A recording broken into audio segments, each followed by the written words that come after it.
bonjour et bienvenue sur Medi 1 TV. On s'attendait à passer un été avec une pandémie maîtrisée et ce grâce à la vaccination et grâce aussi à la maîtrise constatée durant le printemps dernier et au lendemain du Ramadan de cette pandémie. Mais voilà que tout le contraire se produit actuellement au Maroc. Ce mercredi 28 juillet, un record de contamination a même été battu avec près de 9500 infections en 24 heures. Comment expliquer le retour si violent du Covid, mais surtout quelles mesures mettre en place pour inverser la courbe? Nous en parlons avec le professeur Diafar Heikel. Il est épidémiologiste et spécialiste des maladies infectieuses, en direct avec nous depuis Casablanca. Bonjour professeur. Bonjour Omar, merci de l'invitation. Merci à vous d'être avec nous. Alors, je le disais à l'instant, au printemps, tout semblait maîtrisé à tel point qu'un retour à la normale a presque été constaté. Mais aujourd'hui, on est vraiment inquiet avec ce record de contamination qui vient d'être battu. Professeur, comment expliquez-vous cela? Écoutez, je pense qu'il y a plusieurs facteurs. Tout d'abord, les brassages populationnels. Depuis le 21 juin, où on avait très peu de cas et une positivité, peu de cas de réanimation, peu de cas de surveillance médicale. Les brassages populationnels, la circulation de nouveaux variants, surtout le Delta, Alpha et Delta. Et le troisième facteur important, c'est le relâchement donc des mesures barrières constatées dans différentes régions donc du Maroc et particulièrement effectivement dans la région de Casablanca qui représente 40 à 45% des cas où le port du masque, la distanciation physique et le lavage régulier des mains a été quelque peu oublié. Et ça nous pose un certain nombre donc de problèmes. Et aujourd'hui, vous l'avez bien dit, la situation était relativement, effectivement, maîtrisée. Et là, la situation épidémiologique commence à être inquiétante pour un certain nombre de paramètres dont on va en parler. Mais à mon sens, ce n'est pas uniquement l'ouverture donc des frontières qui est responsable. C'est d'abord aussi et avant tout le relâchement et le non-respect des mesures barrières par une partie de la population. Alors, professeur, on a l'impression que chez beaucoup d'entre nous, on apprend, on s'habitue à vivre avec ce Covid à tel point qu'on se dit que ce n'est peut-être pas la peine d'avoir tout le temps son masque, d'avoir tout le temps, d'être regardant sur certains gestes barrières. Est-ce que ce n'est pas cela notre vrai ennemi aujourd'hui?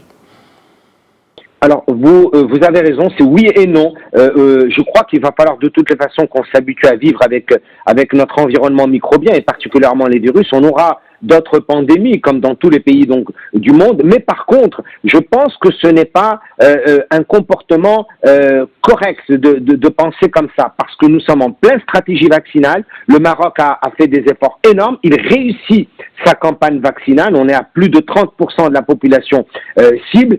Ce n'est pas le moment de se relâcher, bien au contraire. Si nous voulons atteindre l'immunité collective qui peut arriver dans les prochains mois au Maroc, nous devons en même temps que nous vaccinons la population, respecter les mesures barrières, ou sinon nous allons hypothéquer tous les efforts qui ont été faits par l'État marocain, les efforts sur le plan sanitaire, social et économique. Et si la courbe reprend, je vous signale que là nous sommes en pleine réelle deuxième vague sur le plan épidémiologique, j'insiste là-dessus, eh bien nous allons hypothéquer ces efforts. Et nous devons absolument, encore une fois, maîtriser la situation dans les prochains jours et les prochaines semaines, parce que la vaccination est un moyen, certes, mais ce n'est pas une fin en soi. Elle doit être accompagnée par les mesures, évidemment, de barrières et surtout continuer à dépister, isoler et traiter les patients. Alors, professeur, cela dit, dans cette logique aujourd'hui de maîtriser cette pandémie, selon vous, quelles mesures s'imposent désormais? Alors, je crois que ce qui est important, encore une fois, c'est de faire les bons compromis entre le sanitaire, le social et l'économique. Et jusqu'à présent, le Maroc a assez bien réussi à ce niveau. Mais par contre, ce que je recommande, c'est plus de fermeté dans l'application donc des mesures. Je ne suis pas que je me fasse comprendre. Je ne suis pas pour un confinement total, absolument pas. Je suis pour une plus grande application des mesures barrières en attendant d'arriver à l'immunité collective. Je crois que nous devons tous être responsables et la conscience collective doit primer sur la conscience individuelle ou la responsabilité individuelle pour que nous puissions nous protéger les uns et les autres et faire en sorte que le pays sorte donc de cette vague dans les meilleures conditions et surtout dans les meilleurs donc délais. Donc, ce n'est pas le confinement donc la solution, c'est le respect donc des mesures barrières, c'est continuer à dépister, à isoler, à traiter les patients et évidemment accélérer. Le Maroc a commencé à bien le faire depuis quelque temps, la stratégie donc vaccinale. Il n'y a pas d'autre solution, ce sont trois choses en même temps qui doivent être menées, mais l'État n'est pas responsable de tout cela. La population doit également contribuer de façon constructive et de façon citoyenne. Alors, au plus fort de la pandémie, j'entends par là au début de la pandémie et quand cela faisait stresser pratiquement tout le monde, certaines mesures avaient été prises, notamment en termes d'encadrement, je ne dirais pas de répression, mais en tout cas d'encadrement des populations dans le respect de certains gestes barrières. Aujourd'hui, pensez-vous qu'on doit davantage mettre l'accent sur cela, professeur ? Parfaitement, vous avez parfaitement raison. Il faut absolument que les autorités, c'est bien, mais également, vous, grâce à vous, les médias, vous allez beaucoup nous aider. Il faudrait que le ministère de la Santé, par exemple, communique encore beaucoup plus et on est là également pour l'aider le cas échéant. Il faut sensibiliser la population et leur expliquer les enjeux et les mesures, ou sinon, nous allons hypothéquer encore une fois tout ce que l'État a fait en matière sanitaire, sociale, économique. Donc, plus de fermeté, c'est clair, plus de responsabilité, mais encore une fois, il faut rester pédagogique, il faut aller dans l'éducation pour la santé. Comme vous l'avez dit, moi je ne suis pas du tout pour la répression, je ne suis pas du tout pour le bâton, je suis pour l'éducation, pour la sensibilisation, mais en même temps, la fermeté, et c'est ce qu'on appelle une main de fer dans un gant de velours. Alors, professeur, si on se base sur ce qu'on a vécu ici au Maroc et ailleurs, à chaque fois qu'on reconfine, l'épidémie est maîtrisée. Et dès qu'on desserre l'auto, les choses se compliquent. Vous dites que vous n'êtes pas pour un confinement ou reconfinement. Selon vous, dans ce sens, parce qu'on voit que depuis quand même la réouverture de certaines catégories, en tout cas de domaines, hein, si j'ose m'exprimer ici, ou de secteurs, les choses se compliquent davantage. À ce niveau, justement, précisément, que conseillerez-vous, professeur Jaafar Haikal?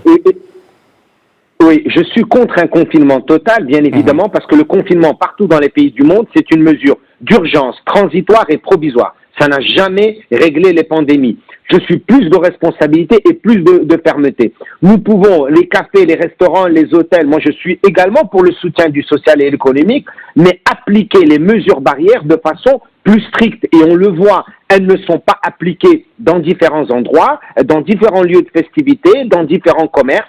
Il faut les appliquer. D'ailleurs, vous avez bien vu que dans certains pays, ce n'est pas l'ouverture qui a provoqué une recrudescence. Spécialement, on a le cas de l'Angleterre où aujourd'hui on a ouvert et pourtant les cas sont en chute et ne sont pas en augmentation. Donc il n'y a pas de corrélation toujours directe. Les dynamiques épidémiques sont très compliquées, il y a beaucoup de facteurs qui interviennent, mais là aujourd'hui dans le contexte marocain, j'insiste beaucoup sur le strict respect des mesures barrières et faire en sorte que les gens les respectent. C'est le respect des mesures barrières et ça, il faut le faire avec pédagogie, éducation et surtout beaucoup de communication. Et la fermeté, quand elle s'impose, eh bien, il faut l'utiliser. Alors, certains ne manqueront pas de s'interroger sur le fait qu'aujourd'hui, un tiers de la population marocaine est déjà vaccinée et pourtant, l'épidémie est à son plus haut niveau. Médicalement, que pourriez-vous dire à ce genre de propos ? Mais écoutez, sur le plan épidémiologique, c'est tout à fait explicable. On le sait à travers différentes études dans le monde et celles que nous devons de faire, nous, notre équipe, il y a quelque temps. La vaccination n'est pas une fin en soi, c'est un moyen de prévention primaire fondamental et crucial en même temps que les mesures barrières. Il y aura un certain nombre, un pourcentage, et on estime entre 15 et 20% de la population qui, même si elle est vaccinée, peut se faire réinfecter. Hein. Le chiffre dans les études, c'est à peu près de 18%. Mais la bonne nouvelle, c'est que nous réduisons de 85 à 90% les complications et les risques d'hospitalisation. Donc, la stratégie vaccinale marche dans le contexte marocain. Elle marche très bien. Il faut y adhérer et c'est normal qu'il y ait des personnes vaccinées qui vont peut-être se faire réinfecter quand elles sont en contact avec des personnes non vaccinées ou porteuses donc du virus. Mais elles feront des formes moins graves, moins sévères, il y a moins de risques d'hospitalisation et moins de pression sur le système donc de santé. C'est pour ça qu'une dose, on n'est pas protégé, 2 doses, on est vacciné, mais on n'est pas protégé à 100%. C'est pour ça qu'il faut en même temps, même si on est vacciné, continuer à respecter les mesures barrières tant qu'on n'a pas atteint l'immunité collective. À vous comprendre, parler, c'est un comportement aujourd'hui individuel qui permettra de sauver la collectivité, le respect des gestes barrières. Est-ce que vous pouvez nous rappeler justement ces gestes barrières que l'on dit tout le temps, mais peut-être qu'on semble aussi négliger et oublier? Vous avez parfaitement raison. Donc le port de masque, et beaucoup de gens effectivement peuvent être fatigués, mais le port de masque empêche de transmettre. Si une personne qui est infectée, elle empêche la transmission donc du virus si elle est infectée, et elle-même elle se protège. La deuxième mesure qui est encore beaucoup plus importante, c'est la distanciation physique. J'insiste sur distanciation physique. Ce n'est pas la distanciation sociale. On peut vivre en société, mais respecter ce qu'on appelle des distances de sécurité sanitaire, et le lavage régulier des mains qui joue un rôle important. Et d'ailleurs, on l'a vu, on a moins de gastro-entérite virale, on a moins d'infections virales respiratoires donc classiques. Ces 3 mesures barrières ne sont pas simples pour certaines personnes, mais en fait, il faut qu'elles fassent partie maintenant de notre vie au quotidien.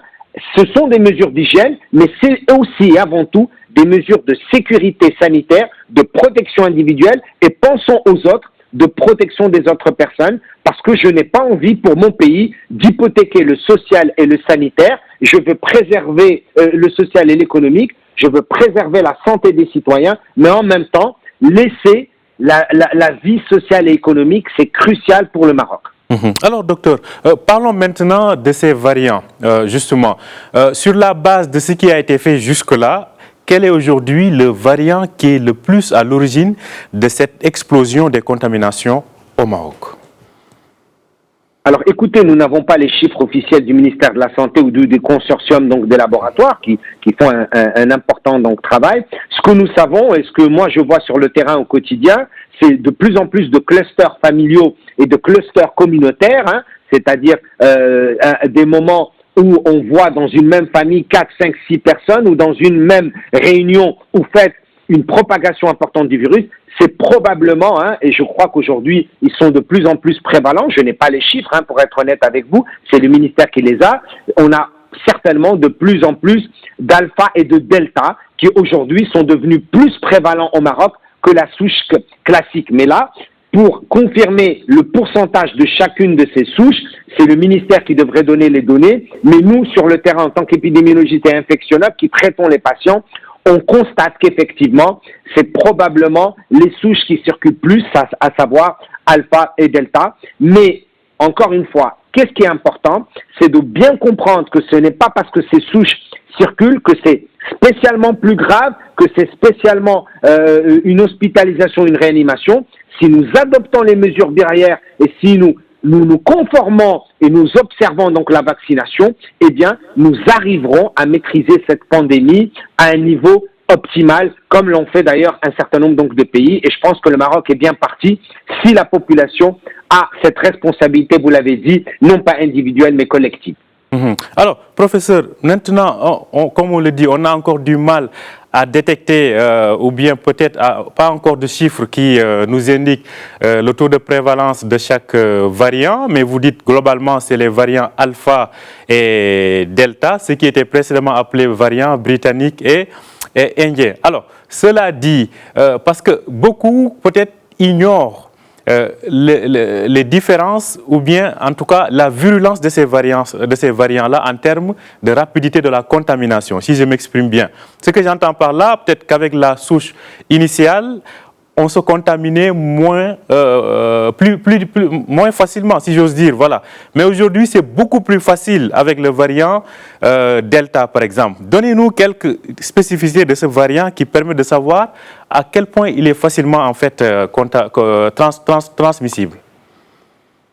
Tout à fait. Alors écoutez, pour que vous ayez un ordre de grandeur, quand vous prenez l'alpha par rapport à la souche classique, vous avez entre 45 et 65% de plus de risque de transmissibilité. Et si vous prenez le delta par rapport à l'alpha, là aussi, nous avons à peu près entre 50 et 60% de plus de transmissibilité. C'est-à-dire qu'aujourd'hui, le variant delta, par rapport à la souche classique qu'on a connue au Maroc il y a un an et quelques, à peu près, ça veut dire qu'elle circule 2 fois plus vite. C'est-à-dire, pour revenir à un paramètre qui est le R0, le taux de reproduction donc de base, on risque d'avoir des taux de reproduction de base de 2,5, voire de 3, alors que le Maroc avait atteint des taux de reproduction de base de 0,7, 0,8.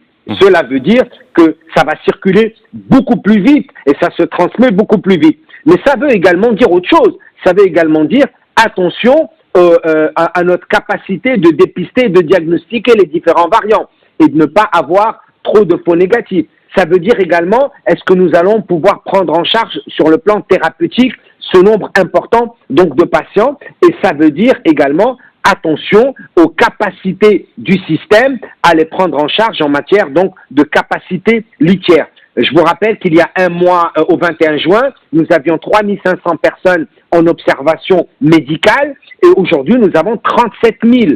Donc il est important que nous comprenions que cette transmissibilité qui est beaucoup plus forte de la part du variant indien va à un moment ou à un autre créer beaucoup de pression sur les systèmes sanitaires et c'est pour ça que nous devons au plus vite respecter la mesure barrière et la vaccination pour arriver à cette immunité collective et moins de cas, ou en tout cas, quand il y aura des cas, ils seront bénins, modérés et qu'on peut traiter en ambulatoire et non pas en hospitalisation. Le message est passé et il est clair. Professeur Jaafar Haikal, je rappelle que vous êtes épidémiologiste et spécialiste en maladies infectieuses. Vous étiez en direct avec nous depuis Casablanca. Merci d'avoir accepté notre invitation, professeur. Merci à vous. Merci. Merci à vous aussi de nous avoir suivis. Je rappelle que vous pouvez retrouver cet entretien sur notre site www.medianews.com. Bonne journée et bonne suite de programme sur Médien TV.